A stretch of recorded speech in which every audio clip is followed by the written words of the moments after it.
with no further ado, why don't we get rolling? It looks like we don't have a ton of new folks on the call. I know we had a number that were going to join, so hopefully they will at some point.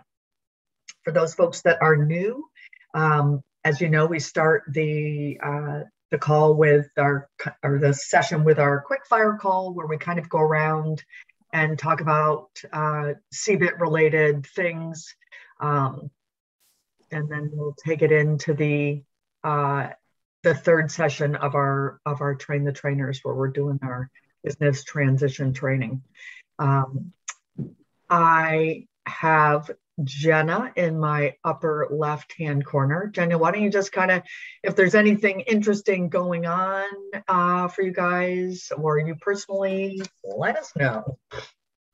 CBIT related or just anything?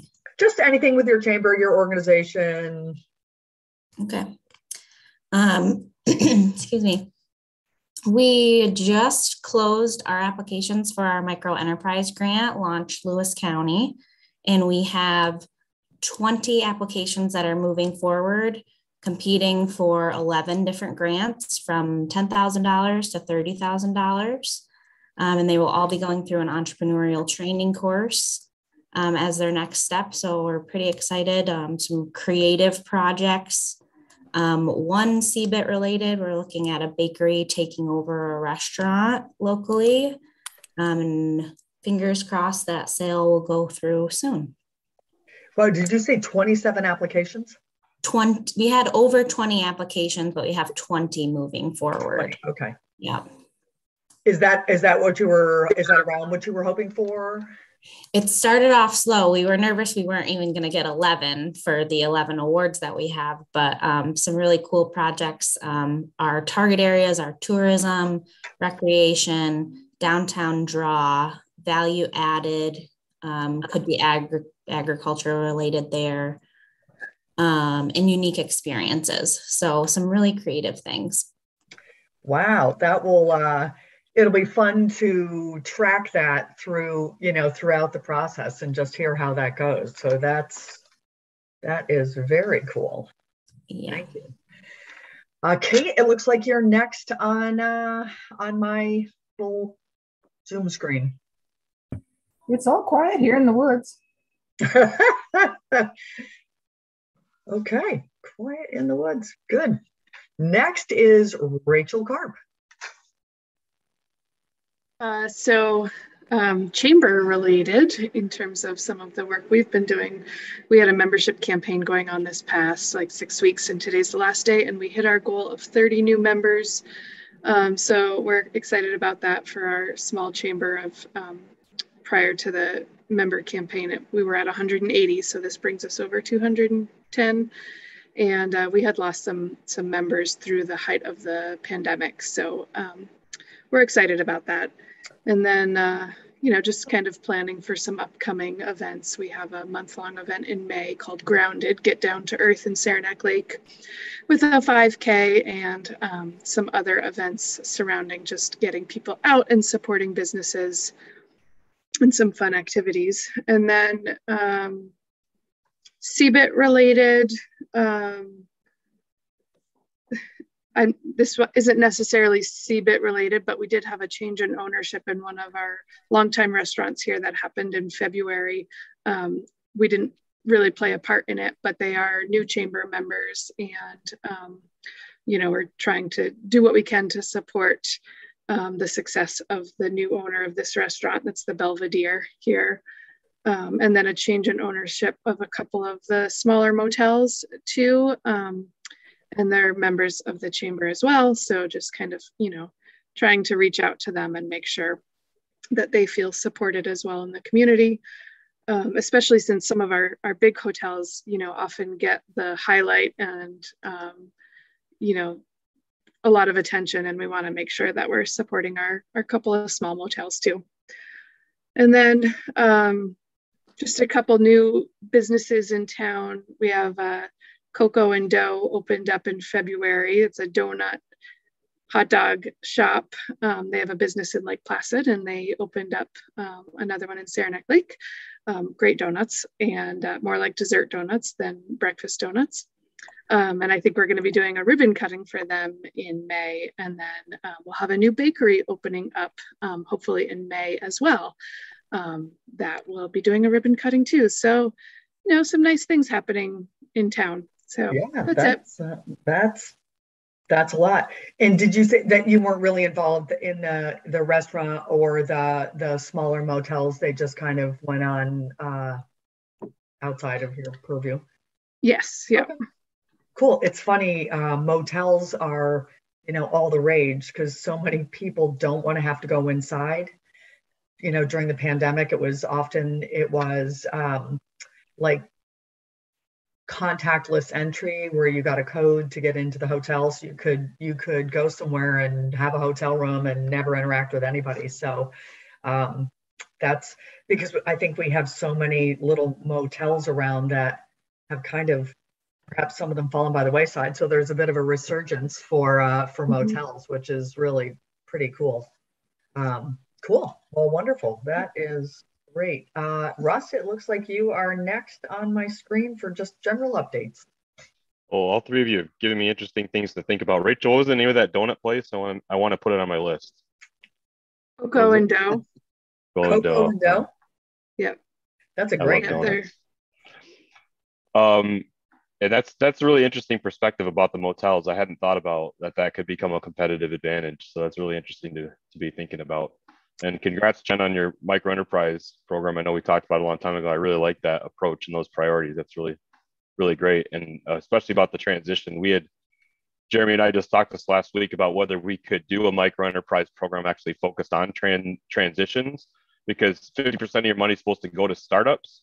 And since most people actually start new businesses when they buy like a new LLC, maybe that could qualify as a business startup. And then since they wouldn't have any employees, it would be interesting to see how the state would look at that. But that's something we're thinking about doing, applying for another round of micro enterprise probably in June, sometime this summer. And that might be an angle that we're thinking about taking, is to really direct most of those towards business transition startups. Right. That's very cool, actually, because you're right. Most often a new entity starts.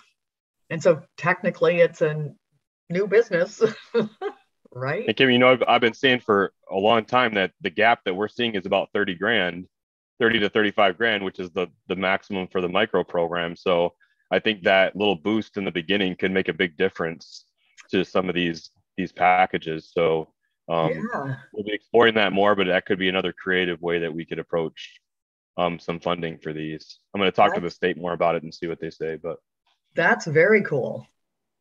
And and we are in the midst of our CARES Act small business assistance grant that basically gives grants for pandemic impacts that fell outside of other programs. And we've got, I think, like 12 applications. I wanted to be around 8. So I think we're in really good shape with that. And we're going to be giving away about 500 grand. So that's really exciting. And a lot of these are good projects. They're really like bounce back projects, or really taking advantage of takeout options. Like we have a restaurant that wants to add a whole takeout station, so it's not competing with their sit down business. Because what they found during the pandemic was there was a lot of competition for space when doing prep work for the 2 different kinds of orders. So they're looking at creating some additional space and staff and equipment for that. So there's a bunch of good projects in there I'm really excited about. So I'll be busy with that the next couple of months. And I also wanted to mention we had 2 auto businesses that are retiring. I just saw it in the paper. I kind of knew they were close, but they hadn't really announced it. I tried to stop by one of them, but I think he's already closed up shop. But I got to try to find another way to get a hold of him to see if there's anything we can do to see if he's looking for a transition plan. And so I got a couple of options there to go after, and so we got a lot to do. Cool. Wow. Yeah, no, that's exciting stuff for sure. Rochelle, you are next on my screen. So every year our our office organizes a birding festival that takes place in the beginning of June. So we're in the midst of registration for that right now.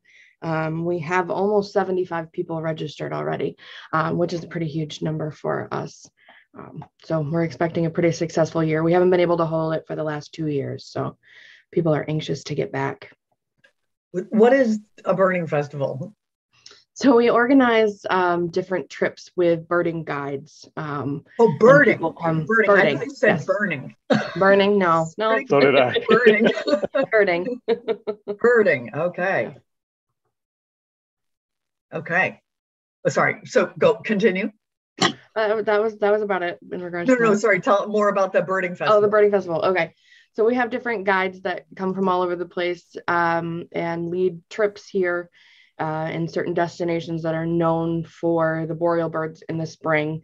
And we get people coming from all over the country for the festival, just kind of working on their checklists and trying to see how many birds they can find. And we organize presentations as well as group dinners and just a fun way to get together. Wow, that's pretty cool. Yeah. Is it kind of unique do these happen like all over the country? They do, yeah. There's quite a few of them. There aren't a lot in this region. Paul Smith's used to do one, but they let theirs go a few years ago. So we're kind of unique to this area. But. Very cool. It sounds like you're way ahead of pace for registrations. Yeah, I would say that this is the most we've had this early since I've been here. So yeah. People are just dying to do things, I think. Yeah. Yeah. Plus it's good because it's outdoors and you can space out. And so if people are concerned, they're still willing to participate. Yeah, that's very cool. Nice. Ben, you are next on my list. Okay. Rochelle, I assume you got Alan Belford leading some of those trips. I do not. I'm not familiar with him. He's a guide in your area. Okay. I'll write his name down. Later. You can connect offline. I know the birding community well as I'm part of it. Okay. I don't know. So on the chamber front, there's just so much going on. I don't even know where to start. Just a couple cool things we did. We wrapped up a Love Local initiative for February, which is kind of funny now. It's like almost April, where we had matching gift card sales on our e-commerce site that we started. And so we had an injection of $12,000 to 24 local businesses, which was cool. Doing a lot to outreach the BOCES tech centers to businesses in the county to help meet their workforce needs. Tourism, switching everything over to spring and summer season, where our ATV permits go on sale tomorrow. Gearing up for trade shows and networking. So there's just a ton going on. I don't even know where to start. As far as CBIT wise, an interesting thing I'll add before I talk about our portfolio. We're seeing that often businesses will transition without even contacting us. And so, or they'll go up for sale without having even contacted us. So we're feeling like we need to get the word out more, build awareness of the program more, even though we've got a pretty full portfolio, but nonetheless. So we've been sending out, we made a seller's flyer. I think we sent that to all of you. Yeah. And a buyer's flyer. And so we're sending those out to, all our local CPAs, all our local realtors. We sent it to Fort Drum for their Boots to Business program. So kind of working on awareness building. An interesting thing that we're looking to get into is military spouses with Fort Drum. That could be another channel by which Fort Drum we might see some entrepreneurial activity. So those are some of the things we're doing to try to outreach the program. And then as far as clients go, we did have a cafe transition. that you might remember. Some of you might remember Jernabi's in Potsdam.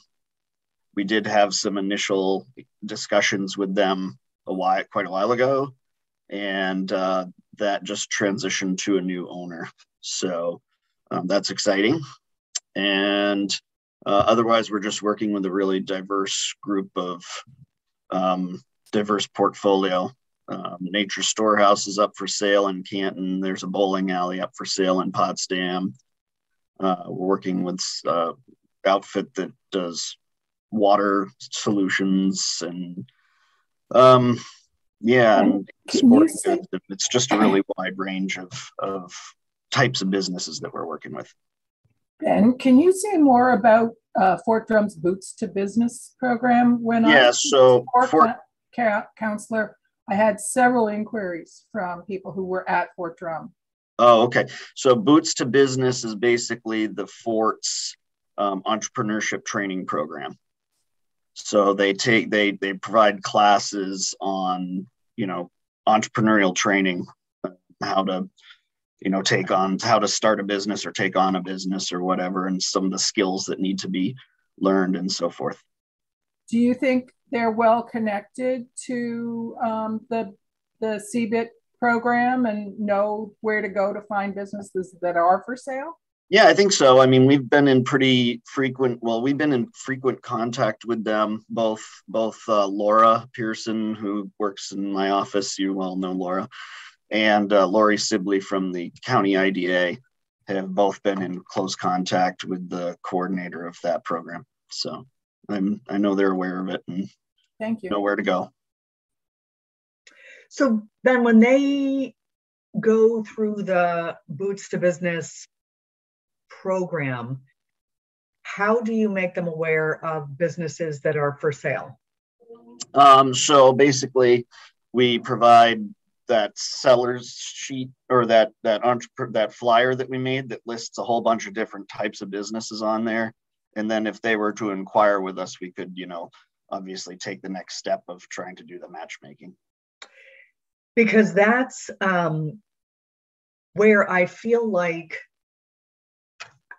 we as a program, and Danny's kind of slowly getting back up to speed. I think Buyer Days wiped her out because she said this morning she just couldn't, she wasn't able to make it. I think we're making great inroads with identifying and supporting sellers through CBIT, and start to maybe think about this, because I'd like to figure out how, because identifying the buyers is like the hard part. It's the hard part. And figuring out, I think our matchmaking events that we've done have been good.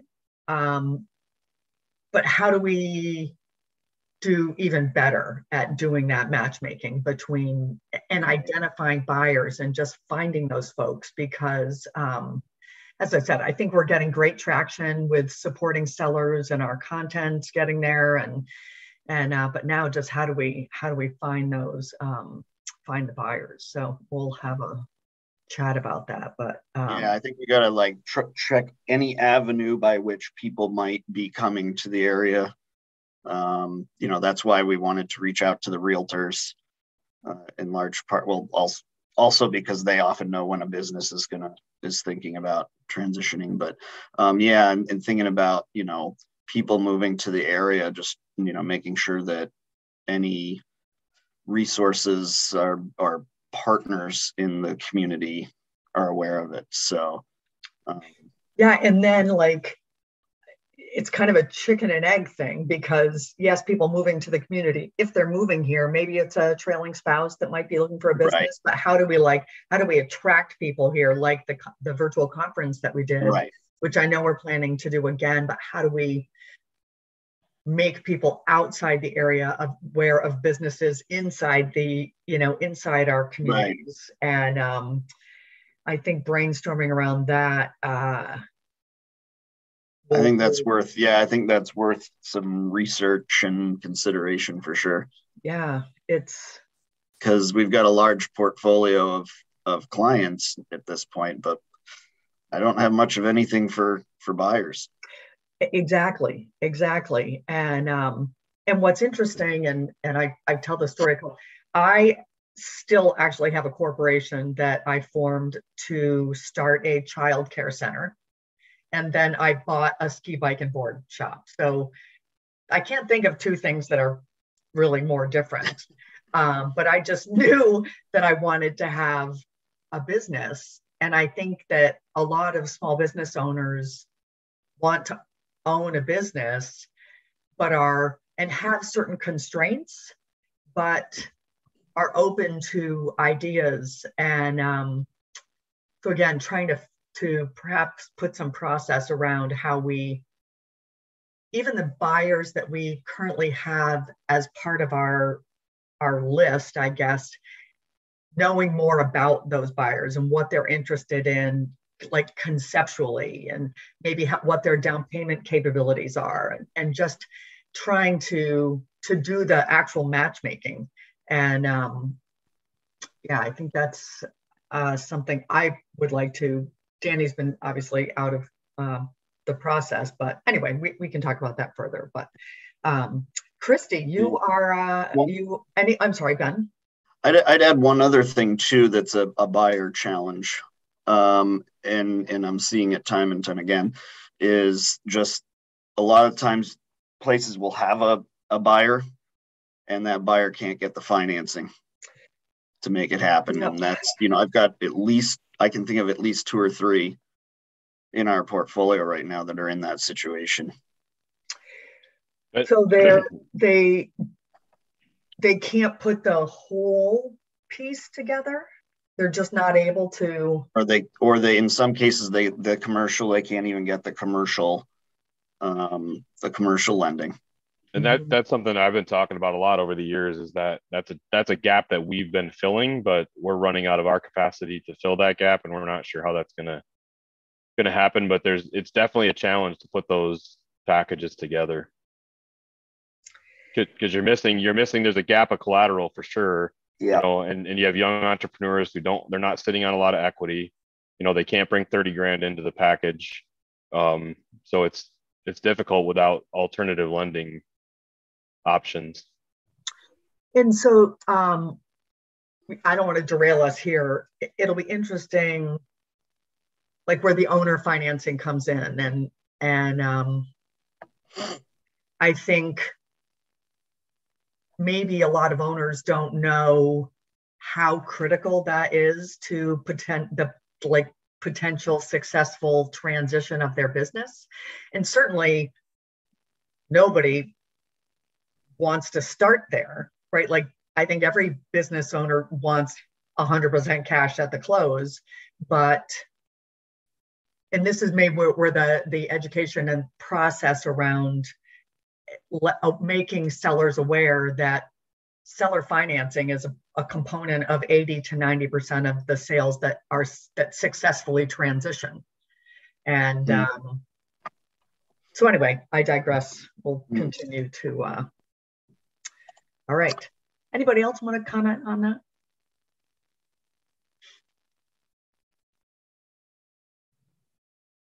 Okay, Christy, you are next.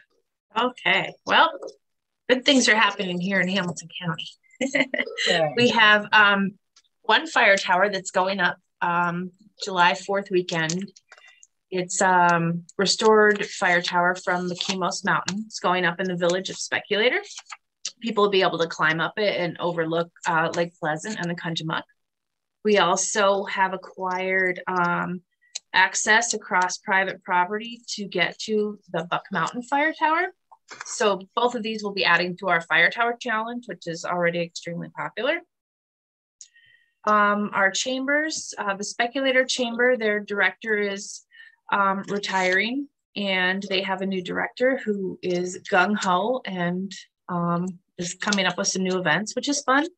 Indian Lake is still looking for someone to replace their director, but he's staying on for a while, just for a couple of days a week. Let's see. We do have a business that started in Florida, moved to Old Forge, called Tony Harper's Pizza. and they're opening their 4th location in Inlet. They bought the old coffee shop and bookstore. It's good because it's in the heart of Inlet. A lot of Inlet's restaurants are outside of downtown, so it'll be year-round. It'll create 25 to 30 jobs. At least 15 of those are full-time. So that's huge for us. And we only have 5 businesses left for sale in the county that are publicly marketed. So Rochelle and I are going to push out some direct mailings to them and see if we can get someone to respond to us on the CBIT front there. That's about it. Wow, that's awesome. So did Fire Tower Restoration do the new fire tower? David. Lori Redkin is I think the leader of it. And then there's a group coming in. I can't remember what the group's name, but they're going to put together the one in speculator. And then there's a company in here that called Will Industries that'll be providing part of their, fabrication for the parts to put it together. But yeah. Cool, because Fire Tower Restoration is for sale. Okay. And but I do know that I think he sold off some of his fire towers, so it's possible it went to this group that is now doing it on their own. So interesting, very cool, nice. How about Dan? You call me right as I'm about to sneeze here, I think. But yeah, APA, we're super busy. We're gearing up. Fortunately, people are actually getting their permits in early for spring construction, which is something that doesn't typically happen, which we're very excited about. One thing that maybe everyone on this call could help out with, we're working with Point Positive on trying to put together a package or a market analysis to try to bring in a modular housing factory. And one of the things we're looking for is all of the market analyses or housing studies that have been done regionally that outline how many housing units we need. So if anyone knows of studies or has them and would be willing to send them over, that would be awesome. We have the regional one that was done by Roost in Warren County. We have a study from Lake Placid. We have a study from Plattsburgh, but clearly there's a lot of gaps that we could use to help filling. So if anyone has any of that, that'd be great. And I don't have any CBIT specific related report today, but thank you all. Cool. Dan, on the housing front, have you connected with Living ADK in Old Forge?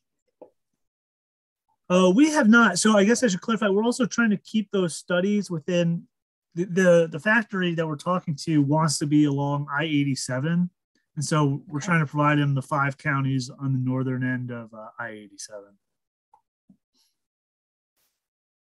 For the regional planning board, we just acquired Camoin to do a housing study. So that should be available here in the next couple months as well, Dan. Awesome. Yeah, thanks. Mm-hmm. Cool. Wonderful. Russ, you are up next. Thought I already went. Oh, you did? Oh, you must have moved around. Sorry. It didn't keep moving around. Sorry. Kayla, do you want to share anything with us today?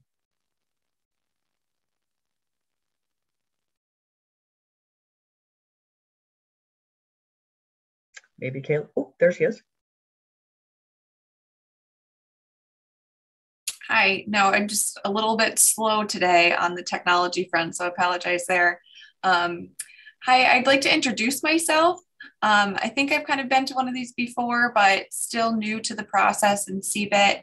My name is Kayla Perry. I've taken over for Kylie Peck at the Greater Watertown North Country Chamber of Commerce. So if you saw Kylie's name come up first, still quite can't get her name to go away on that.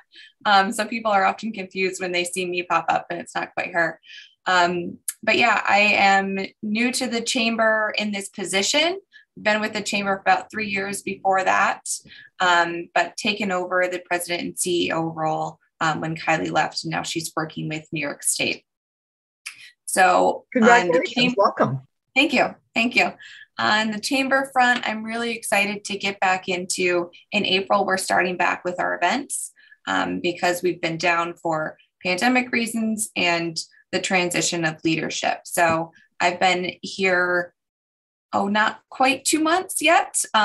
So still relatively new in this. It feels like it's been 5 minutes and 5 years all in the same time, because I've already had a history with the chamber. So excited to be back.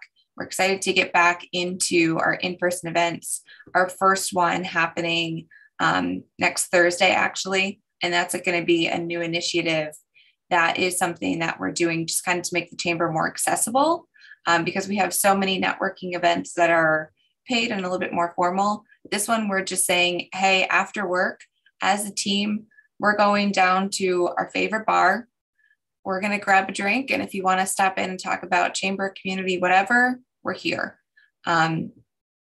So we'll see how that goes. I've had some people say that they're interested in coming, and it really is just kind of just to get the conversation going a little bit more and hopefully do some of this stuff that we're talking about here today.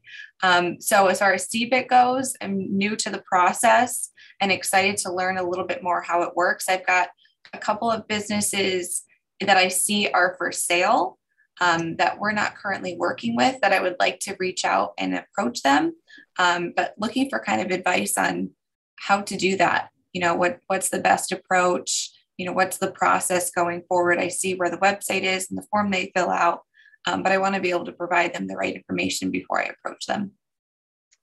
Yeah, Kayla, we can certainly get you up to speed, and kind of that's been one of we've had transition within our group and within chambers, sure, and putting a little bit more formality into how to get folks up to speed with CBIT and what we do and how we all work together and that kind of thing. So we will get you up to speed. Thanks. You're welcome. Terrific. And Matt, you were my last one, I think. Erin is with me. Okay, awesome. She's hiding. Chamber-wise, things are crazy. I don't even know where to begin to tell you what's going on, but we are thankful because we have a new staff member, so we're hopefully going to be divvying up more work. We're tipping our toes into the water. CBIT wise, we don't really have any new clients, but we are continuing to work with the clients that we have. We will be making an announcement soon on a grand opening for the Silver Bay General Store, grand reopening, I should say. We still have our local florist and a local restaurant that's for sale. As well as they're not on the CBIT site. We're trying to get them to register a dentist that's for sale. All three are very, very well-established businesses. All have great customer base, clients. So if you know of anybody that's florist, restaurant, or dentist, that's what kind of what we're focusing on. We do have a couple of properties that are for sale that have some possible changes, but the businesses themselves aren't for sale. It's the properties, so it's a little bit different. We've got 2 properties that are under complete renovations in our downtown. One is probably 75% complete. The outside, we kind of had an unveiling this week. And it's going to be a multi-use space. And then we have an old bar and restaurant that's being completely rehabbed. That's going to be a farm to table restaurant opening sometime, hopefully before summer. Aaron, anything else I missed? We have a new meat market and deli that's going to be opening as well. Wow. Which is taking over a vacant property. All these have been a long time coming. They're not new. We've been working with them for a couple of years now. Wonderful. So, yeah. And then Donna told me about, and maybe it's in here, a place that it's somebody's cafe, and the person died, I think. So right next to the chamber office is Libby's Bakery Cafe. Okay. Which has been in existence for about 6 years. Really well established in those 6 years. Great following. The woman is on hospice, so she's she didn't own the building. She owned the equipment in the business. So the business name is not available, but the space is available and is set up for a bakery cafe. So we've been communicating with 5 or 6 people that are interested but haven't committed. And then we're also looking at the possibility of doing like maybe a baker's co-op in there. But talk is cheap and no one's committed. So we do have that space that we're pushing. So if you know anyone who's interested in opening a bakery or cafe, the space is ready to roll. You would just go into a lease agreement with the property owners or a lease to purchase agreement.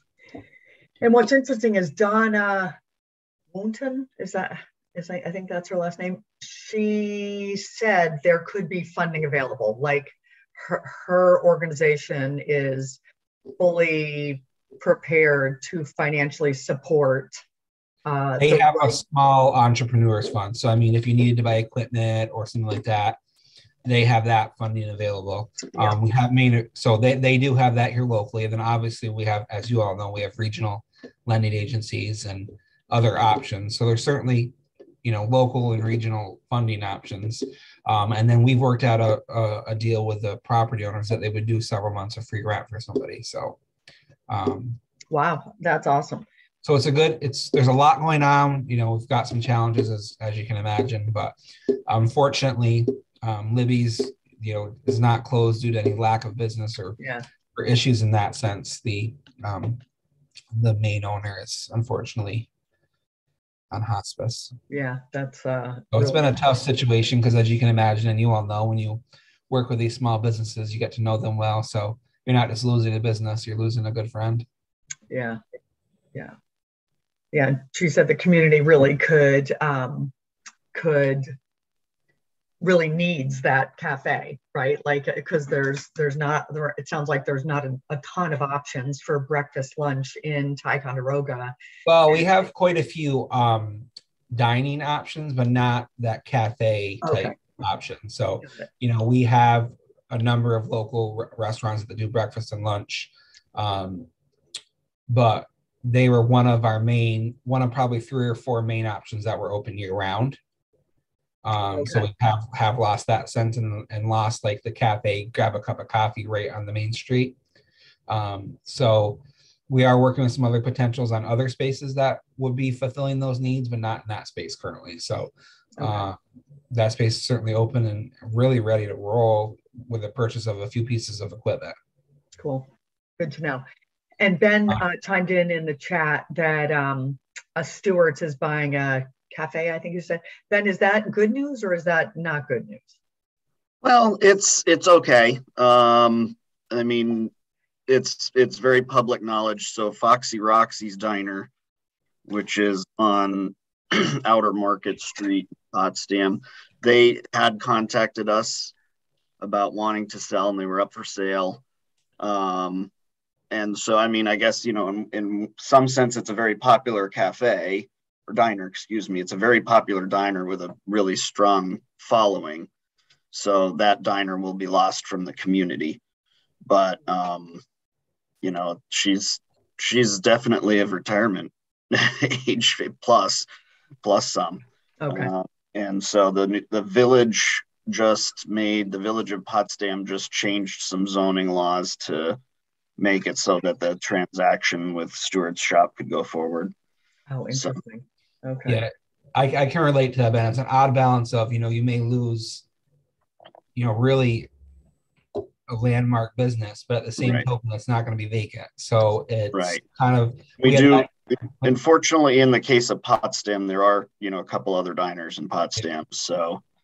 Because we lost a restaurant that was in transition, and it's no longer a restaurant. It's a different type of business. Yeah. So it's not vacant. And at the same token, as I explained to the community, the person who's selling the property and business has to take the offer that they're given. I mean, it's the retirement. There's not one, yes, they wanted to keep a restaurant, but if that's not what they got offered and that's not who's interested in the property, they got to do what they got to do, so. Right. You can only hold on and trying to help the community for so long until you kind of shoot yourself in the foot. Yeah, and I think sellers, we talked about priorities when somebody is selling, and sometimes the business and the customers and such are number one, right? Like, and they won't compromise and sell to Stewart's, but a lot of people are maybe start there and then they're just done, right? Like, that's kind of what happened with us. And it's very noble to want to do that. And that's, as we kind of communicate, that's where starting as early as possible in your transition process, so that you're not at a point where like, I've got a year to sell this business because I am just done. Either I'm physically done or I'm mentally done. And that's a very different place than starting 3 to 5 years in advance, so that you can hopefully hold out for that buyer that's going to maintain whatever it is. But it's just different sellers are in different places, and we have to kind of keep that in mind. I do have a couple kind of just questions, some things we've talked about before that are CBIT related. We talked about maybe simplifying the kind of the process and not necessarily requiring the interview. So if they fill up initial inquiry form, we can kind of take that if they don't want to do the interview and still create like a public profile for them. Do we make a decision on that front? So Matt, that between you, me, and the lamppost, I am 100% in favor of that. I don't know if perhaps the initial grant required some of those questions. But when Danny gets back, and I want to give her some time to kind of get up to speed, but I think tackling that and understanding what is the most critical information that we need from sellers to help them sell their business. Yeah. Because I agree, there's some stuff in there that I know I don't need to help them. But again, it may have been a requirement that was part of the grant, or yeah, which may. And I was just the reason I was asking, because I do think that's part of the impediment for some people, not for all, for some. No, absolutely. But I also understand the interview process because we want to create a story for them. And we want them obviously to take advantage of the services and come up with an actual transition plan. But you can't force everyone to do things. So some of the businesses who just want to be publicly listed, I think that's an option. Just fill out the form, and we'll send you the resources and you can take advantage of them. But if you don't want to, at least you'll get a public listing. Now I know in the past, and we talked about this at the last meeting, I think the SBDC was doing a lot of like the actual plan development, the transition plan development with the businesses. So right now someone's registering and we're doing kind of the initial intake and the follow-up and sending them resources. Is that, I know the SBDC is super short staffed. Are they still doing that for us? So it's a good question. They are very short staffed right now, and they're really struggling to fill the positions because they're university based. The universities are requiring that people come back in the office. Yeah. That's making it tougher to identify potential advisors. And Danny and I, and we can talk as a community, the process that we have was put in place before ANCA had a technical resource to assist with some of this stuff. And so I may be available to facilitate some of that. That was the answer I was hoping for. And but I don't want to, there's only one of me and such. So I think we'll figure out a way for all of us to work together. But in light of the fact that the SBDC is one, pretty short staffed, and two, they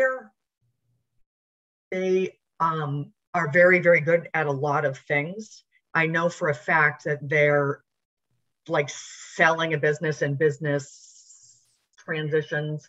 There's a lot of nuance to it. And I will tell you from personal experience, I bought a business. I had worked for the SBDC for almost 4 years. I bought a business and I missed a lot. And so, pardon me? That's why you're perfect for this. I mean, the mistakes that I made, and I'm not even kidding, when I bought and sold my business, like the lessons that I personally have from buying, running, and selling a business are, and I feel like I reached out to people. So all of us working together, like as part of the transition, a business plan often is necessary for funding. And that's where the SBD can really help, right? Because in so many instances, we need a business plan, whether it's conventional financing or gap lending, that kind of thing. So yeah, but I was thinking more like the actual business that is selling to come up with their plan, you know. Yeah, and it's the in what does a plan mean, and yeah. like the big things are understanding the process, valuation, sell sheet, and then whether it's a year down the line or 5 years down the line, at least gets them knowledgeable and that kind of thing. So I know the end goal is probably for us to be able to do those things, but right now someone's inquiring, we're doing a follow-up and getting them resources. Shall we just connect them with you to kind of go over some of this, or? That's the way it's kind of been unfolding. And I just want to double check with Danny that, and as of April 15th, I'll be finishing up a grant with AEDC on the disaster side. So I will probably have more kind of resources to do that. So, but I don't want to say anything without talking to Danny, because it's her thing. Okay. No, totally get it. I just wanted to make sure I was doing what I was supposed to, and kind of all on the same page. Yes, we're good. And then Dan, I have a question about your point positive. Are they, you said close to 87, how far off 87 are they interested? We do have a couple of people that have large properties that want to turn them into possible housing complexes. So you know, I think they're kind of looking, they're also concerned about like a large workforce. And so I think they're kind of looking either northern end, so up near Plattsburgh, or potentially southern end down in Warren County. But we did put Ticonderoga on the list. Okay. Well, just so you know, there is a couple people who own a large property here that they are very much interested in creating a housing complex there. So I think they're just in the initial stages and don't know exactly what they're going to be doing, but that's kind of their general plan for the property.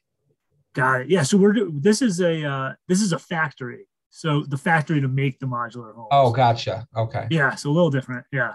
Yeah. Sorry, I was confused, I guess. No, you're fine. Maybe I probably didn't make it clear. That's all I got. Cool. Thank you, Matt. So we've had some awesome dialogue this morning in going through kind of personal. And if folks want to, if you didn't talk about CBIT when you kind of gave your update, here is your chance. I just have one thing to add. We did have a business that transitioned, a hardware store that was closed for a while, actually, and somebody just bought it and reopened it. They weren't involved with the CBIT program.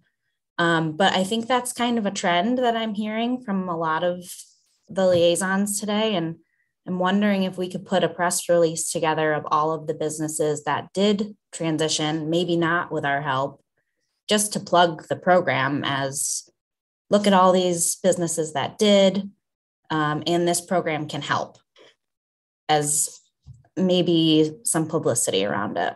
Yeah, because what would be interesting, and maybe this is part of an outreach, to create a relationship between the new business owners and all of you, but maybe talk to them about the process and what went really well, what went maybe not so well, like the lessons learned, and maybe we use those like, oh, if only I knew, I wouldn't have, because I talk to clients all the time that like I have a woman in Lake Placid that got almost to the end line, and it would have, like the tax liability that she would have had was like ridiculous. And she's almost grateful that it didn't, because she didn't understand the asset, or I'm sorry, the tax implications of the different components.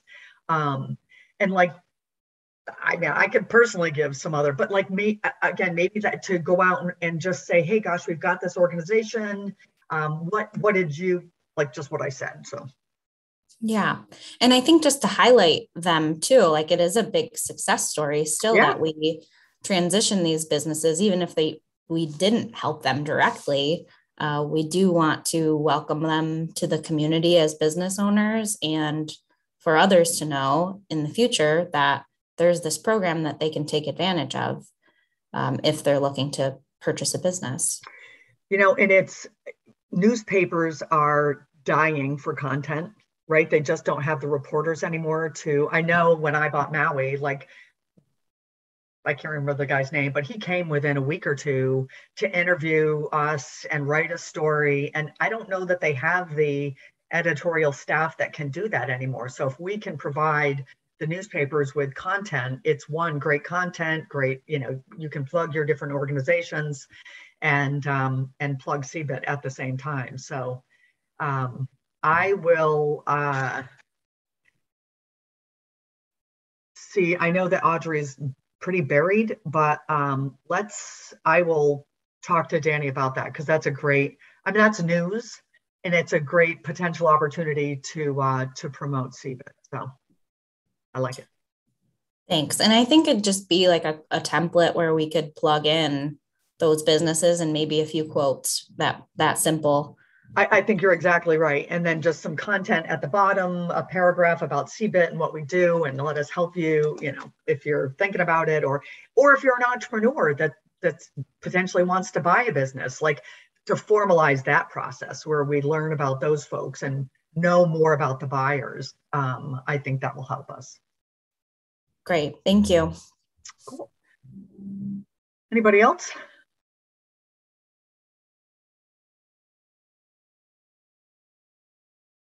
Okie dokie. So we did, thanks to everybody that participated in the valuation working groups that we did shortly after our last session. I think people that participated got a lot out of it. I don't expect you to do the valuations, but to understand the valuation process and what we do, and just normalizing the expenses, and again, just understanding the process. And when you sit down with sellers, I'm more than happy to be involved as much or as little as you like. I can help you go through the process or not. But through that, Russ talked about some different finance. One of the things that we want to do with these calls is kind of lessons learned and best practices and that kind of thing. And Russ had some really good insights with some deals that he's been a part of. And I just asked if he would be willing to share some of those things. And I'm just going to jump before Russ starts. There's a couple comments here. Maybe Adirondack Explorer would be interested, Jamie or somebody or other there has been doing housing. Okay, yeah, the idea of lessons learned with businesses. Yeah, yep, thanks. Because I agree, like there's just so much going on out there. And if we don't have to recreate the wheel or stumble the way others have stumbled, it's a good thing. So cool. Take it away, Russ. Okay, thank you, Kim.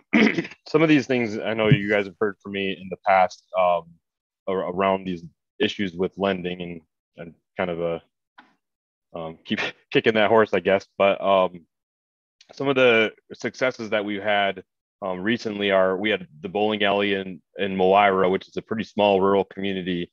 There's no way that this young man would have been able to get the financing that he needed based upon the property value, its condition, and kind of the former owners had a long history in the community and were great, but their health was failing. In fact, the wife actually passed away in the middle of the deal before they could sign the paperwork. And so we actually had to go to a state. It actually added like 2 or 3 months to complete the deal. And they had just, worn out. And this young man had been working for them for 5 or 6 years, had a lot of drive, a lot of great ideas, just needed somebody to believe in him. But from some, strict commercial banking standpoints, he just didn't have the credit or the equity to bring in to the business. He wasn't making a lot of money there as an employee. And so programs like ours, I'm really excited about the impact that we've been able to make, because there are very few programs like ours that have the flexibility and the ability to step into these deals and make them work. He had some interest from commercial lending, which is a tough state for us to be in, because we're really supposed to be a secondary lender to commercial banks. We're supposed to kind of fill the gaps.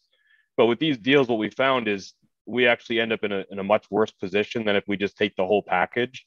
So basically, if they haven't been able to get full financing, we've looked at maybe just taking the whole package. That way we could have the mortgage and more security.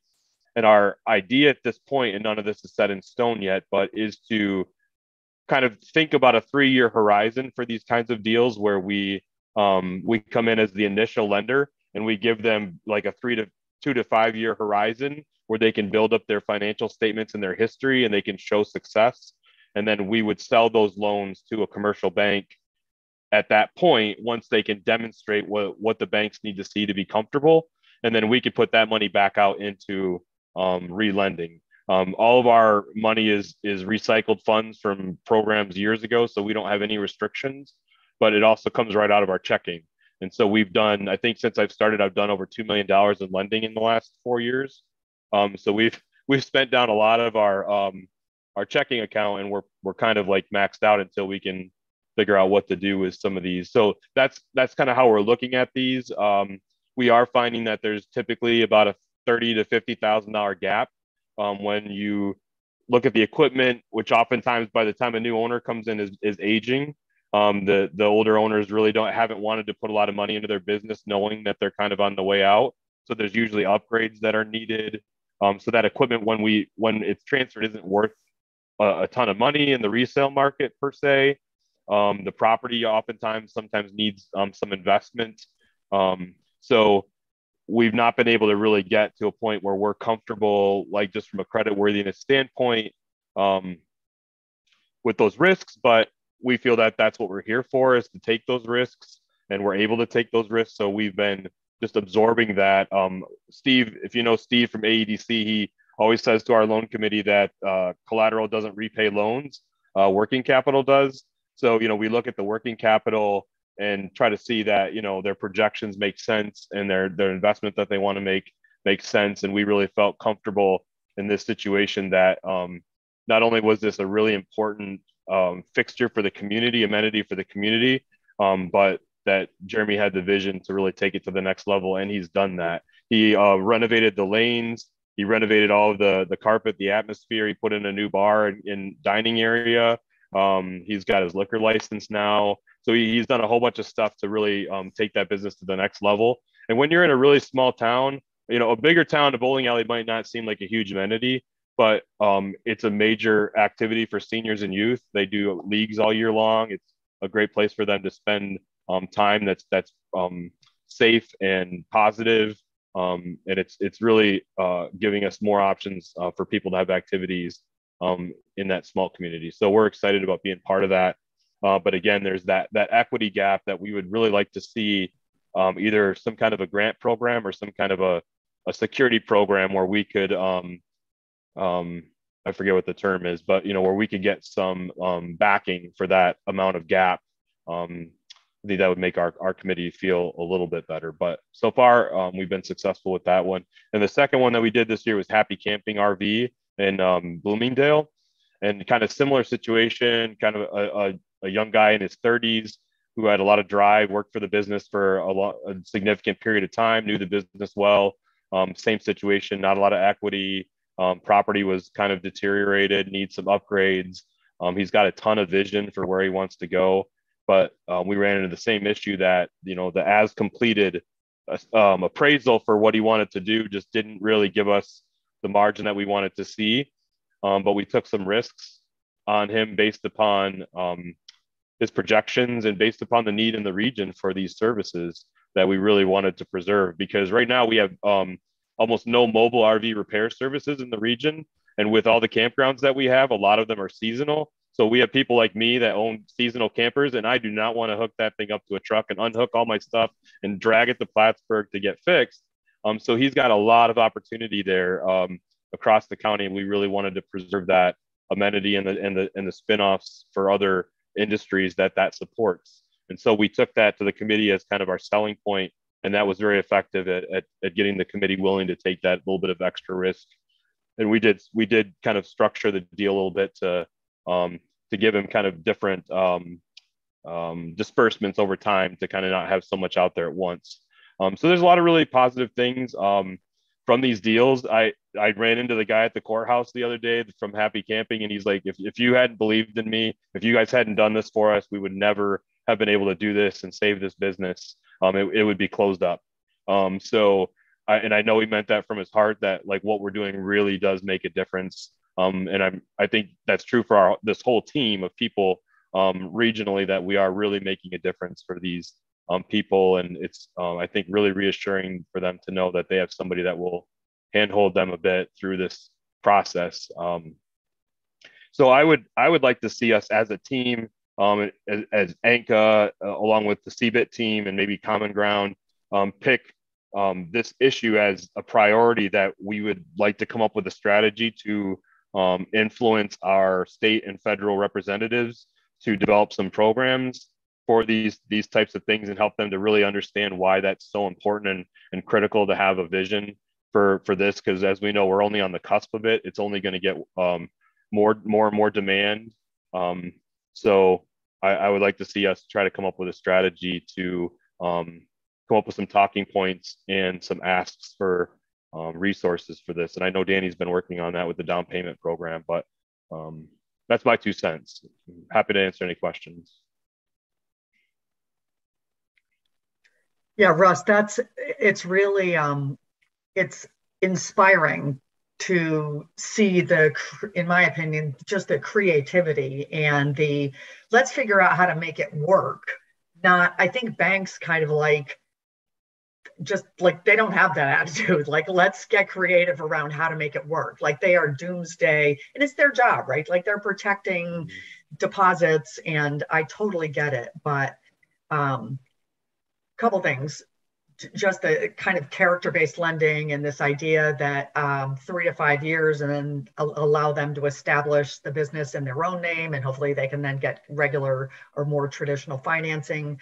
I think the part that really struck for me was the gap lenders are often in a secondary position, and that's tough, right? Like, because then and so to take the whole thing where you get the collateral is brilliant. Here's a question. Part of the risk, I think, is fear that even though this gentleman, both these guys had been employees, it's a very different place to own the business and have to make payroll every week. And you wonder about a mentoring program where, as part of to reduce the perceived risk, to provide a mentor to these new owners, so that somebody that has years of experience running a business can just help them on a weekly, monthly, whatever that looks like. That would be a pretty cool thing too, I think. Yeah, I agree. And I mean, most of these folks I've really pushed to SBDC to build that relationship going into the deal, so that they have those connections and can get some support there. I also wanted to, as you were talking, it reminded me of a conversation I had with the owner at the courthouse. One of the struggles that they're having now is they buy campers on credit, and then they get them shipped to their location, and then they get a check from the person that's made a deposit that's buying the camper. Well, they had a line of credit of like $500,000 or more with the manufacturer that got canceled when they formed the new LLC. The manufacturer didn't accept the history and went on the credit of the new owner, which he was maxed out, like trying to make the deal work on all of his credit already. So they basically canceled his line of credit. And so he's come back to us and saying, hey, can I get a line of credit? I've got like 5 campers already purchased. I just have to like make a payment, and then I get them to my location, and I have checks. So AEDC and I are working together to try to see if we can make that happen. But that's another issue that I'm noticing, is that when the company transitions to the new business structure, a lot of that credit worthiness and stuff doesn't transfer to the new entity. Yeah, no. So they're starting from scratch with a lot of that. So that's something else that we have to think about too. Yeah. And I think sometimes it does, and sometimes it doesn't. It probably depends upon the individual businesses, because yeah, for sure. Anybody have questions or comments for Russ? During our last session, we covered a lot of great stuff. We didn't quite get to the part about marketing. So we're going to do a quick review on that. Welcome everybody. This is the overview of the our sessions together. We're on our third session. As I said, we're going to do just a kind of a quick review on some marketing, and then we'll talk about kind of what do you do when a serious buyer comes along, and steps that you'll take, and we'll do our best to cover the most important stuff. We'll try to keep things interesting. Let's see if I can, housekeeping. We're gonna do, this is old stuff. You guys have been around, you know the deal. So to start, and I don't know who's back at their desks and that kind of thing, but in the chat, what are some things that a business owner could do, or that you've all been involved in the sale of businesses? What are some kind of marketing ideas that people can use, business owners can use to market their business? And we're going to assume that they're marketing kind of with full disclosure, and just write them in the chat. And Zach, actually, because it's a poll, I can see it, so you don't have to worry about it. It's more when the chats come in and I'm presenting. Anybody have any thoughts?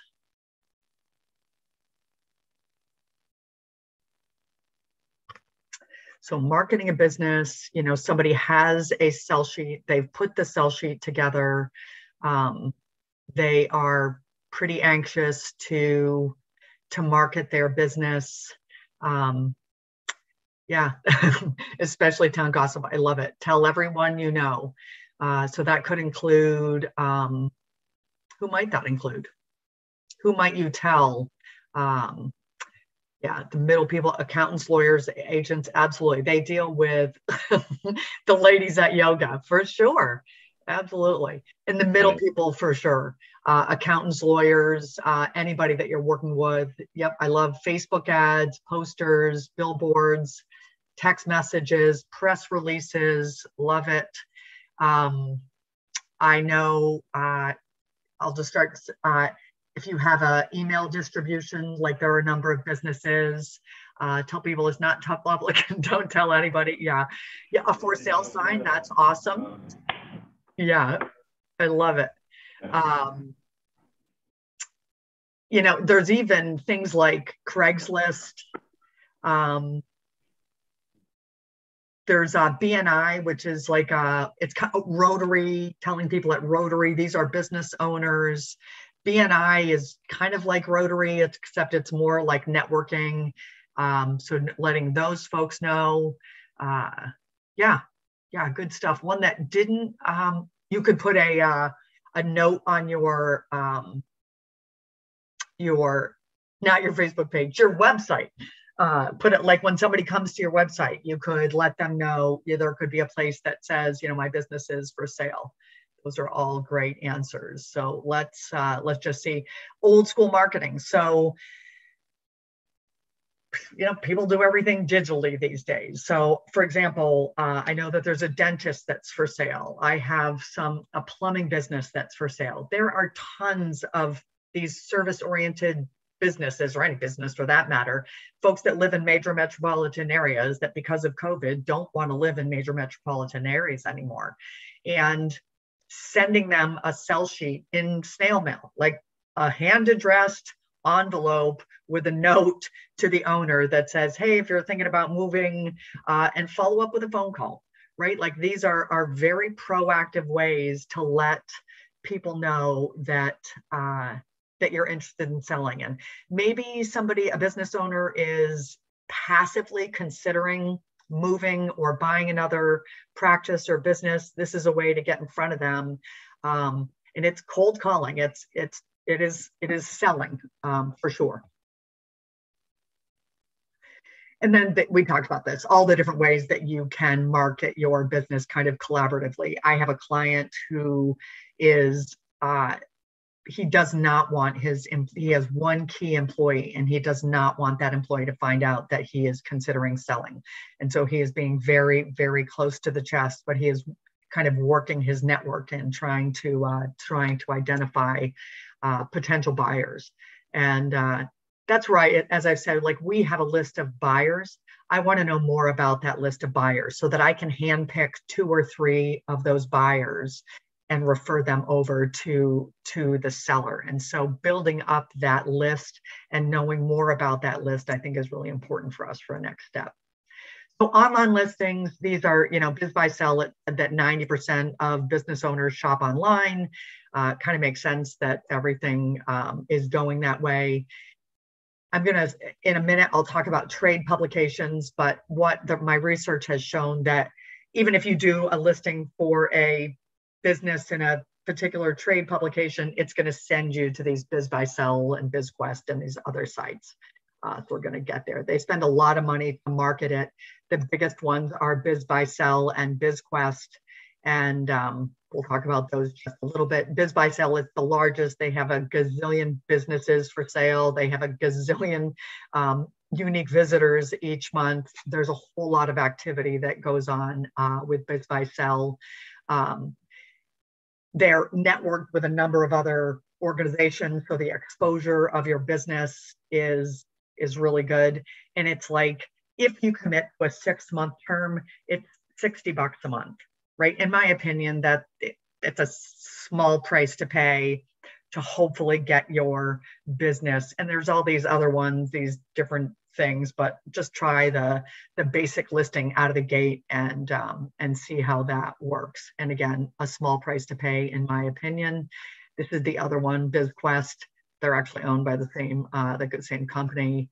But some of the best practices around this, we've talked about the sell sheet, and different, like Biz Buy Sell has many of the same categories that are in that sell sheet that we went through. You have the option to list in a couple of categories. The space is limited, so you really need to just make sure that you showcase the strongest aspects of the business. And again, this idea that you really just want to create enough interest in a potential buyer that they want to call you or reach out to you. I'll send this to you. It's a pretty good video. It's a 3-minute video that just walks through the best practices around a listing. It's a lot of the things that we know already, but it just kind of reinforces those things. And then I'll suggest that you just go to Biz Buy Sell and check out your county and see what's there.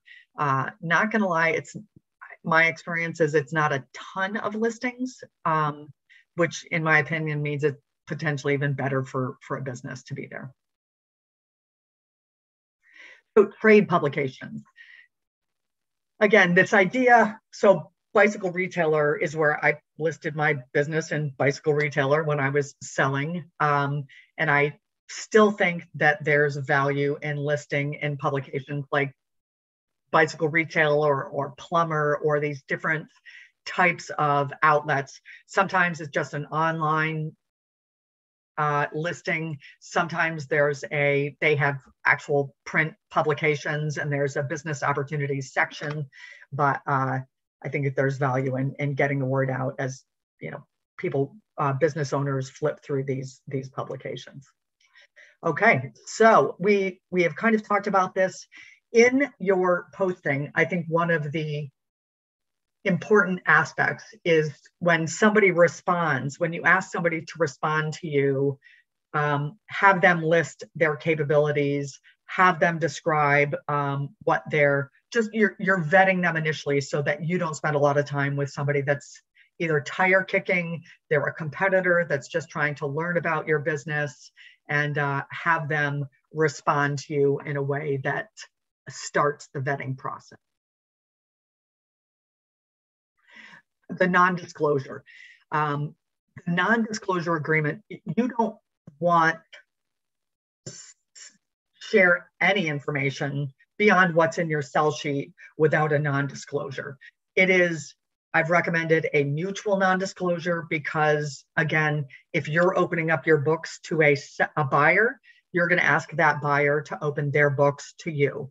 And so it just says that both parties will keep that information confidential and close to the chest. And I've been asked 100 times for do you have a non-disclosure? We are not attorneys, and I feel pretty strongly that you need to go to somebody that is an attorney, because the definition of confidential information is really important as part of this NDA, and understanding it kind of at a particular level is important. So attorneys are good people to go to for that. There's also kind of NOLO, which you can go to online if you want to. The initial evaluation, you get that non-disclosure signed, and this starts the exchange. Things like P&Ls, balance sheets, tax returns, that seller's discretionary earnings, the valuation calculation. You can decide as a seller how much you want to sell or want to share or don't want to share with a potential buyer, even at this point. It's kind of, I guess, once you have the initial evaluation, allows a buyer to make a determination around whether or not to make an offer. And then once you get past that, we'll talk about due diligence, which is kind of the really, really deep dive into a business to understand everything about it and to make sure it's a fit for the buyer.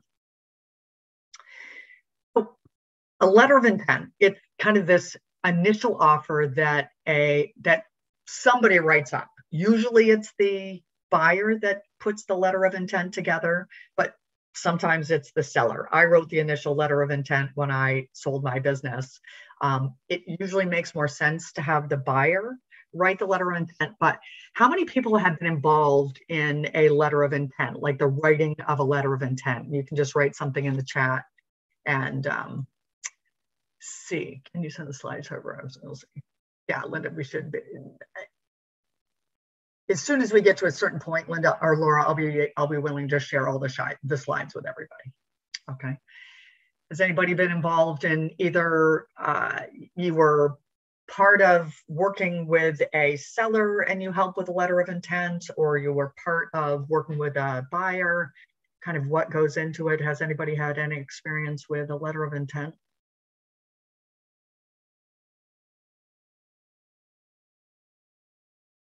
Okay, so we'll go. So a letter of intent's a pretty big deal, because the more that you can get laid out in the letter of intent, it just clears a lot of things up. It's the beginning of the process, and you will negotiate back and forth from there. But again, the more that you can kind of put into the letter of intent, the more smoothly things tend to go from there on. And it's kind of this idea of a meeting of the minds. You're going to cover a whole host of items in the letter of intent, but you want to make sure that there will be a deposit that goes with the letter of intent called earnest money. And getting to this point, getting a signed letter of intent is a pretty big deal. Yeah, we talked about this. And really, whoever writes the other hand, because whoever writes the letter of intent basically picks the starting point on every item that you're going to negotiate from there. And so you get to decide how you're interpreting the conversations that have gone on so far. And some of the items that would be covered in a letter of intent are it is generally, so the seller will have a sell sheet, and they'll have their, what they want for furniture, fixtures, inventory, goodwill, if there's real estate involved. This is usually the buyer coming back, but not always, saying, you said you want X, here is my offer. And here is how I am willing to buy this business. You wanted 300 on goodwill, I'm willing to give you 150. You wanted 200 in inventory, I'm willing to give you 100, et cetera, et cetera. And then it talks about how you expect to set up the financing. And you could go back as the the buyer who is writing this could come back and say, I want 100% seller financing. That's where they want to start, right? You're starting in your position, and how that looks. You'll talk about things that are going to happen with cash that's in the business, if there is any accounts receivable, that kind of thing.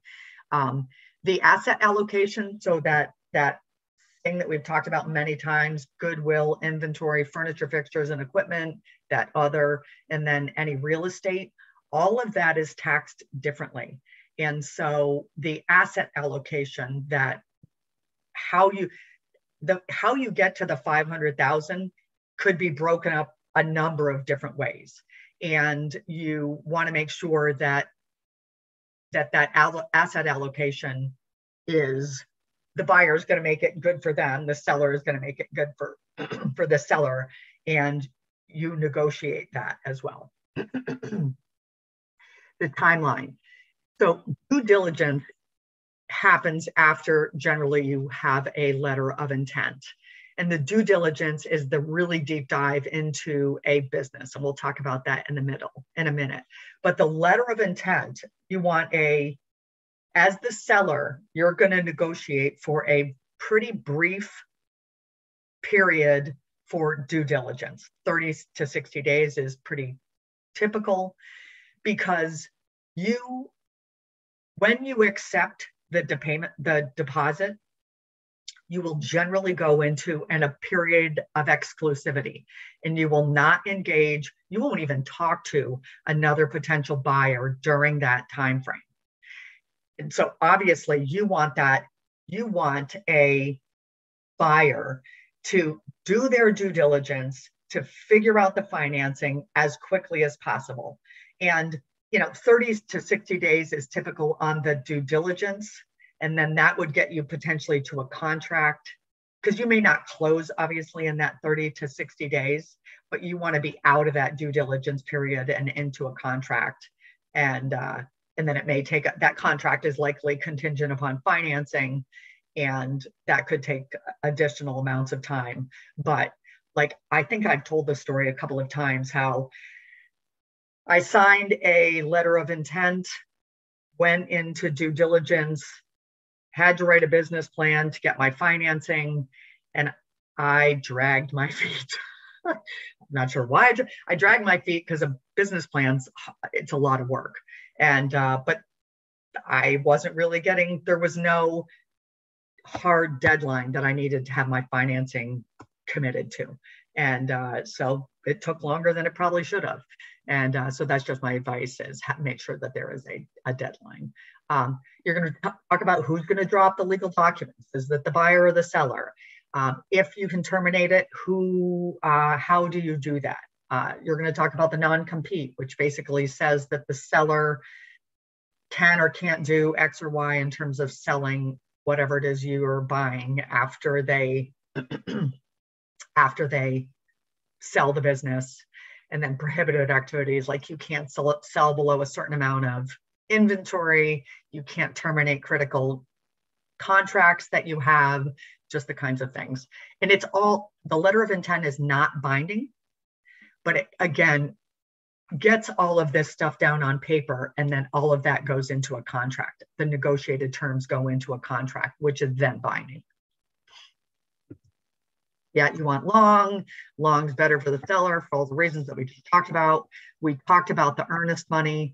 It's that was negotiated, but the amount of the down payment that a potential buyer makes, the deposit, 1 to 10%, it goes into escrow. It's held in escrow by one of the attorneys. Generally, it's the seller, and then it gets, at the close, it gets applied to the purchase price of the business. And once you have a negotiated letter of intent, that's pretty good, because it means that you have agreed to a lot of the really important critical aspects of the sale. And now you move to due diligence, which is this deep dive into the business. it varies wildly. Due diligence, some people even think of it that just the word is a legal term. There really is no legal definition of due diligence. But in particular, what we're going to talk about today is due diligence from a small business, lifestyle, Main Street type businesses. These aren't like these multinational corporations, which obviously have a very different perspective on due diligence. But these are just some of the things that a buyer will want to dig into on your business. Just what your assets and liabilities are. If you have contracts, are those contracts because of your MWBE status or your vet status? And would those transition over? Wouldn't they? Your records, your profitability on different lines, your marketing strategies, your competition, your different things around your human resources. And it's a very, very comprehensive process. And it's because it's a big step. The buyer not only wants to make sure that the business is a good fit and that the business will be profitable when they buy it, but that it's a good fit for what they're looking for. As I mentioned, I was looking at a childcare center and ended up buying a ski bike and board shop. But like, I just wanted a business that would be a good fit for me personally. And that's part of what they're doing with the due diligence process. Yeah. As a seller, you just want to have your documentation ready so that you can keep things moving along as quickly as possible. So as you get ready, having your monthly financials, getting just all the different things, you could have your different processes documented, and you may, while you are potentially trying to keep the information confidential, you may need 1 or 2 key employees if you have them. Obviously, that would be part of that process. And this gets to the valuation, and just the buyer is going to have the valuation, and you want all of your supporting documentation to support that valuation. If you made some comments about potential opportunities that a buyer might have, you just want to be able to substantiate those as well. Yeah, financials, credit reports, like there's just a ton of stuff. Operations, there's a ton of stuff here, and we're getting into the weeds, which is not where I want to be. So I'm going to send to you 2 due diligence checklists that you can have in your email that you can refer to, because stuff that I'm going to tell you now, when it matters when it matters. And we've talked about it kind of conceptually, so I think that's good. All righty. Now we are going to talk about financing, and I know that this is an area that all of you have been part of. And as the seller, you are obviously not securing the financing. It's not your responsibility to secure the financing, but being knowledgeable about the process and the realities of securing financing just means that you can help the buyer. And again, this concept that knowledge is power, and the more knowledge you have about this process and what's possible, the faster often that you can sell your business. So what are some sources for financing the purchase of a small business? What are some? Write them in the chat and let me know what your thoughts are around securing financing.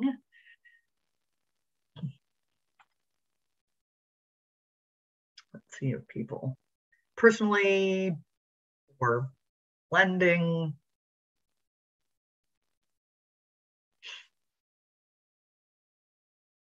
Converting borrowing against IRA, very good. That's, you can borrow owner financing, absolutely. That's part of all, as we've been discussing. Borrowing against your IRA, a lot of people don't think of that. So nice, Kate, for kind of coming up with that out of the gate.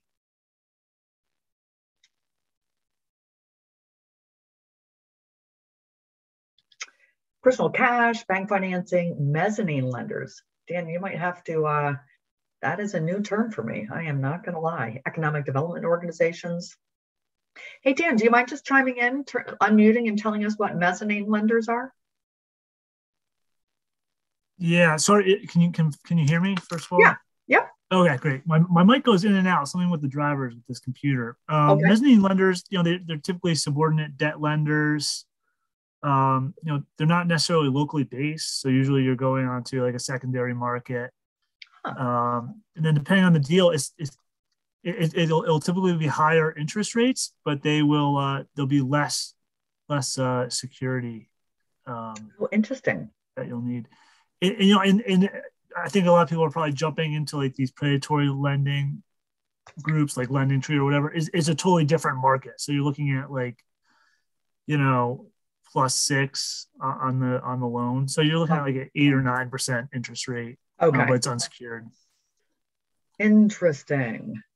I'll have to look into that because it's not been part of a financing mix that I've done. So thanks very much for sharing that. Yep, commercial lending for sure.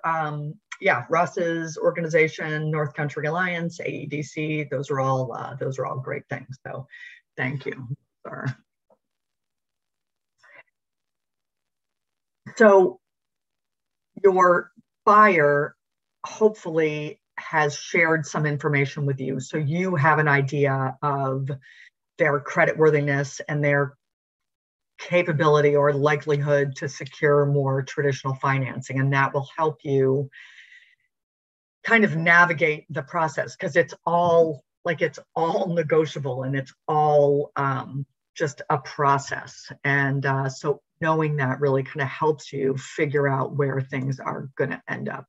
There are the 6 components that we talked about. Goodwill is going to be the hardest because there's nothing there. The inventory it's often traditional financing, maybe an economic development organization, same with the furniture, fixtures, and equipment. This is like amortization on a trademark or might be a website, that kind of thing. That might get lumped in with the FF&E. It could be cash. The working capital, again, there's really not a lot to secure that. So that would probably be something that would come from cash or economic development organization. And the real estate, like banks just love real estate because there's collateral and they can repossess is that what they call it? Repossess. What's the word? You foreclose. There we go. You can foreclose on it, and you have to move out. So, but in the cash flow, in our region, there's a lot of seasonality, and that really affects the need for some working capital to get you through the darker months. So that needs to be part of the mix. These are the different sources, and we'll kind of walk through them.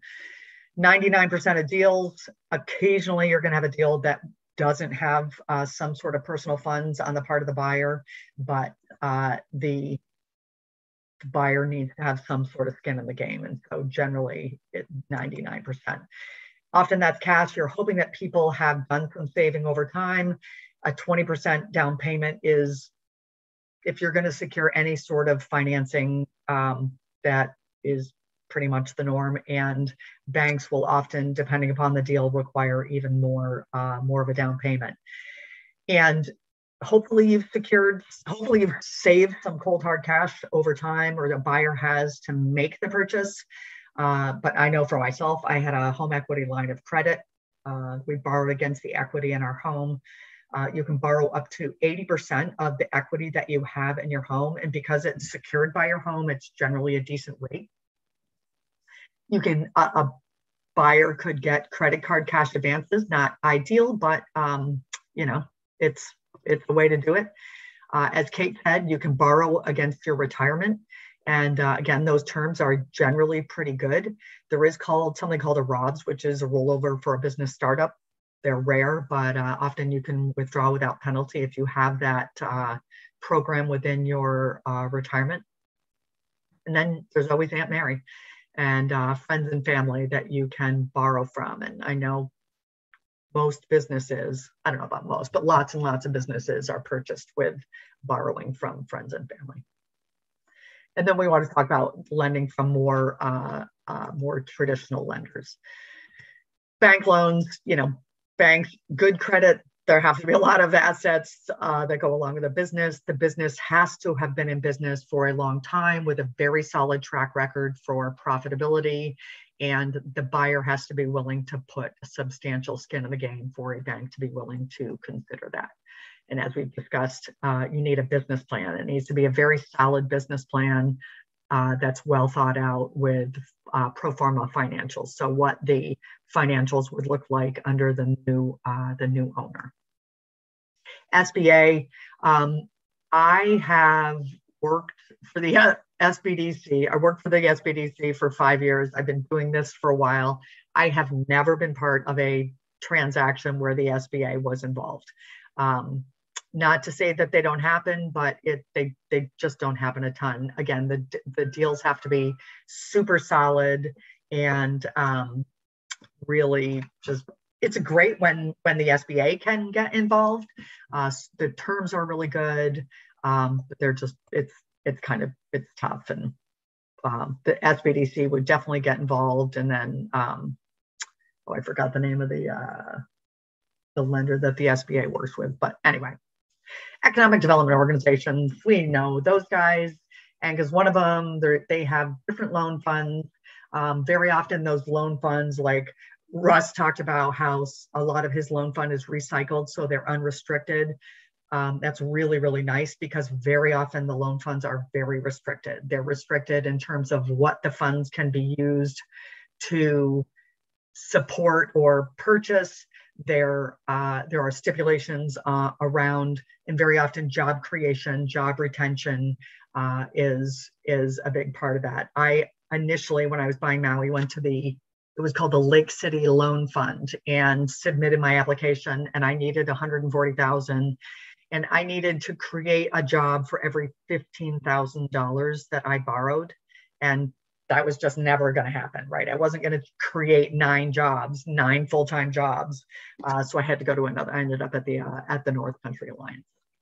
Here are some different examples of economic development organizations, and obviously they partner with one another a lot, but that's some of them. Very often, as Russ mentioned, you have to have a letter of declination. A bank needs to have said no. So a borrower needs to have gone to a traditional lender, and that lender either needs to have said no, like, no, we're not doing any of it, or no, we're not doing all of it. And then you can go to the gap lenders. The loan applications are often very similar. And the nice part is the gap lenders are generally less conservative. And what's really cool is they get pretty creative. So that's, and thanks, Russ, for sharing your different opportunities with us. That was awesome. And then the seller financing. Again, we've talked about this is part of 80 to 90% of the small business transactions that go on there. And often a seller may see it as all right, fine, but I'm not going to promote it. And that's okay. But when a seller is willing to offer seller financing, you're likely to get a higher purchase price.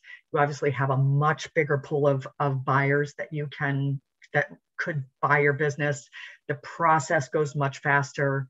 The seller actually earns the interest, which is pretty cool. There's risk, certainly, but you do get to earn that interest. The tax consequences for the seller are much, much better because instead of getting, $50,000, $500,000, whatever the number is, in one chunk, you get it over time. And how when you get a bonus, like a bigger chunk of it is taken out than your regular pay because they're assuming that you're making that all the things, and you get it back at the end of the year. But with a business purchase, that chunk gets taxed at whatever that tax rate is. Whereas if you take it over a longer period of time, it puts you in a much lower tax bracket. The financing amount varies considerably. It often, as you said, kind of has a lot of the similar, a term, a rate. the terms are often shorter because a buyer wants their money faster, but all of it is negotiated. And we talk about the valuation validation, where we look at, does the selling price validate, assuming the down payment that somebody is making and all of the financing that they need to secure. Often it's the willingness of a seller to push the term out on the goodwill. So instead of, maybe it doesn't cash flow with the seller doing 100,000 in goodwill over 3 years, but if they push it to 5 years, it does cash flow. And that's all part of the negotiation.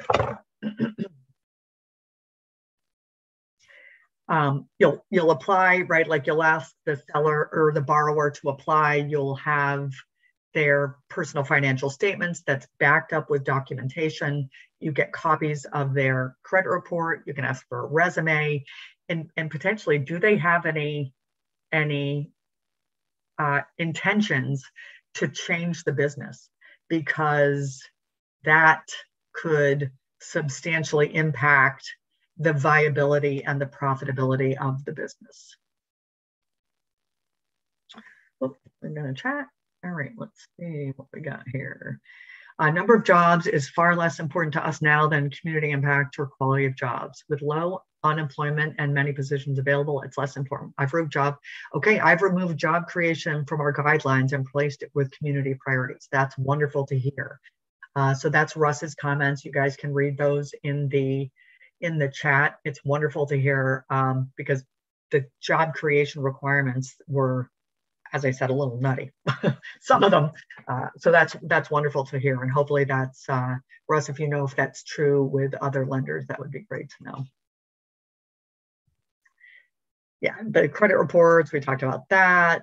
You do need to make sure, like, if you have loans, like I had a loan that I had to pay off when I sold Maui. I couldn't, if I wanted to try to transit, like some loans like IDLES, if you work with the SBA, sometimes they're willing to transition them to the new owner.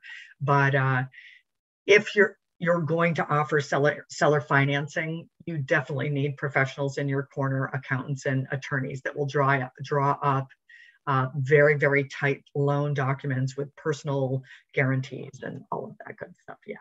And we may have talked about this. If there is traditional financing, you will be in a subordinate position behind that commercial lending.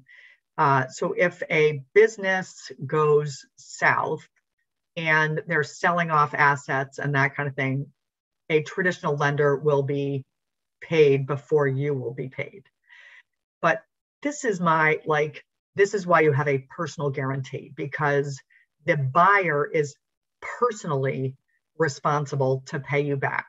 And it's possible that if the business goes south, that they will need to pay you $300 a month for the next 20 years to get paid.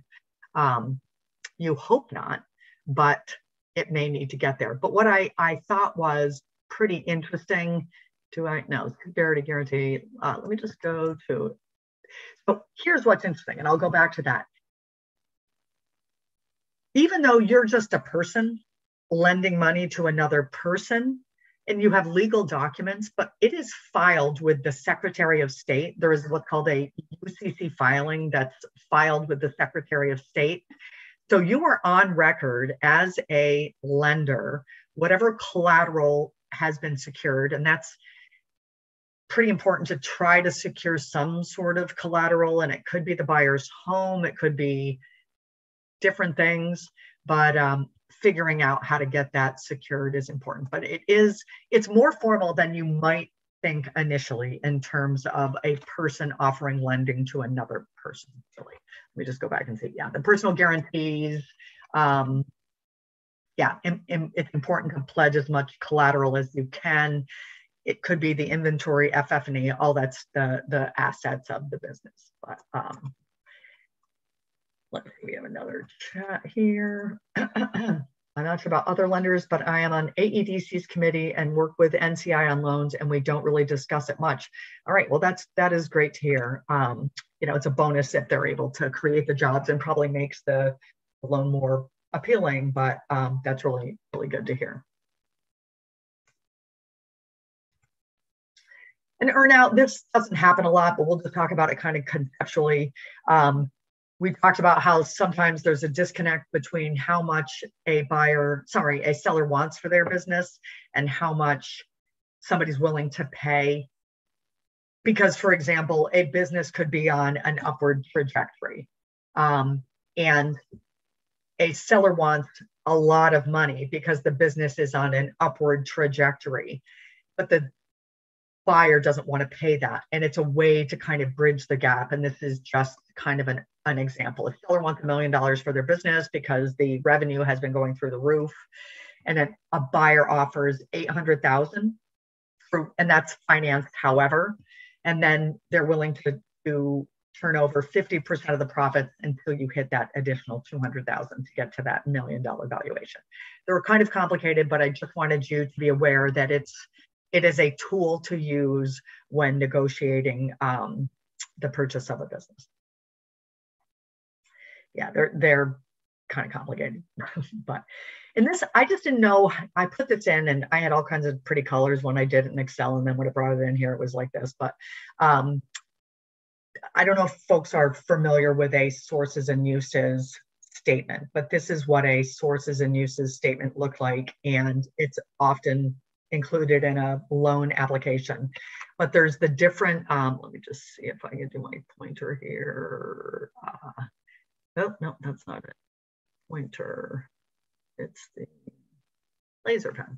So here we have goodwill. The goodwill is valued at $200,000, and the buyer is going to bring $50,000 in cash. The seller is going to offer $150,000 in seller financing to get to that. The inventory is financed through NCA. FF&E is financed through NCA. The working capital is cash, and that's on the part of the buyer. And then the real estate is valued at $210,000 with $50,000 cash deposit, and the remaining $160,000 is finance. So showing where the money is coming from and going to is a big part of the process. Okay, legal considerations. I don't want to get into the weeds here and I'll provide you with some stuff because it's really weedy. But the stock versus asset sale is a pretty big decision that needs to be made. Corporations and some LLCs, depending upon the articles of incorporation, can be sold through kind of a quote unquote stock sale where the one legal entity continues and the buyers assume ownership of that entity, whether they're buying the stock in the entity or becoming members of the LLC. There's a huge tax advantage for the sellers, so often sellers want to do it this way. There's a lot of downsides for the buyer because they assume all of the legal liability of the company. When I bought my business, it was in fact a stock sale, and I assumed all of the legal liability of the company that I bought, which means that the legal fees are even higher. But again, like I have a lot of lessons learned from my experiences buying and selling. Some of the other considerations, just stuff, can you transfer it? Can you transfer the lease? Or do they need to, is the leaseholder willing for the buyer to assume the lease? Will they need to renegotiate a completely different lease? Things like that. The non-compete. Legal liability, we talked about this stuff. Warranty of information. The seller will need to warranty that every single bit of information that they have provided to the buyer is in fact accurate and not misleading. This is when I bought, I spent $10,000 in legal fees. When I sold, I spent $4,000 in legal fees, and my buyers somehow spent way less. So the range on what you will spend for your legal counsel will vary dramatically. The contract, it's just the devil's in the detail. You have a letter of intent that outlines and this is the signed letter of intent, because the letter of intent itself may go through some negotiations, but then you get to a signed letter of intent. It kind of lays the groundwork. The due diligence may uncover some things that affect how you're going to further negotiate the terms, but then you're going to get to a contract. And I say it's the final step. It's actually not the final step, but it's the final step to get to a contract, which then lays everything out. And then sometimes it's just a matter of lining up the financing and getting everything done. So like I had my contract when I sold Maui done, and like it was probably the beginning of April. And then it took us about 6 weeks to kind of get everything just buttoned up and put together. There's the different parts of the contract. We don't go through this stuff. The closing, similarly, it's just with the contract, even if you have the best business transaction attorneys in the area, region, country, they don't know your business like you do. So just go through your business with a fine-tooth comb, think about how it will transition to the next owner, and make sure every single thing is documented, because I ran into a problem around layaways and it wasn't written down to the letter of the law, and it was a mess. So one little thing, layaways and how they would transition, it just wasn't covered. Yeah, the closing, again, I'll send you this closing checklist so that you have it. But again, pay attention, make sure you stay on top of things. It very often takes longer, much longer to figure out your closing amount on if you're paying off loans, and just try to plan ahead to the extent of your business. And then once you did all that, you've sold your business. And so feels really good. And it's a great thing. So in summary, that, letter of intent, you want it as specifically as possible. The due diligence is, you can plan for it, get your ducks in a row, get your documents organized so that it can go as quickly as possible. And then financing, I think we're pretty good on that. So our next session is Thursday, April 28th. So about a month from now at 9 a.m. I will bring in a guest speaker for that. And we will transition from you guys as sellers to becoming trainers. So we'll kind of go behind the scenes potentially on some of this, and just get you guys up to speed. I kind of purposely, the slides have quite a bit of detail on them, which is great. I will put together the actual slide decks that you will use when you're doing your presentation. So what I have heard from you all is that you would like a 1-hour presentation, if you will, conversation that you can have either in a one-on-one environment, small group environment, but just 1 hour that covers basically how to get somebody to market, right? Like the steps that you'll go through to get their business on the market, with a kind of a light overview of the rest of the process. And then we'll do a session on valuation and how to help somebody with the valuation. And as I've said, I can be involved in that. And then the second session will be around sell sheets and the owner financing and the rest of the stuff. So I think, unless I hear otherwise, we'll kind of continue with that assumption. And any questions or comments? Or this session isn't quite as engaging because it's just a lot of lists and everything else, but hopefully that kind of learning a little bit about the letter of intent and some nuances on the financing. I know that you guys are pretty knowledgeable about that stuff, but just walking through. All righty. Well, thanks everybody. I appreciate your time this morning. And if you have any questions, you know where to find me, and I'll make sure that I'll work with Danny when she gets back on board to kind of finesse our process and hope maybe our intake process and all of that, so that I'm all about reducing barriers to things And it sounds like that interview maybe is a barrier. And so let's see what we can do to move that along. Cool. Have a great day. Thanks, Kim. Thanks. Thanks, Kim. Thanks. Bye.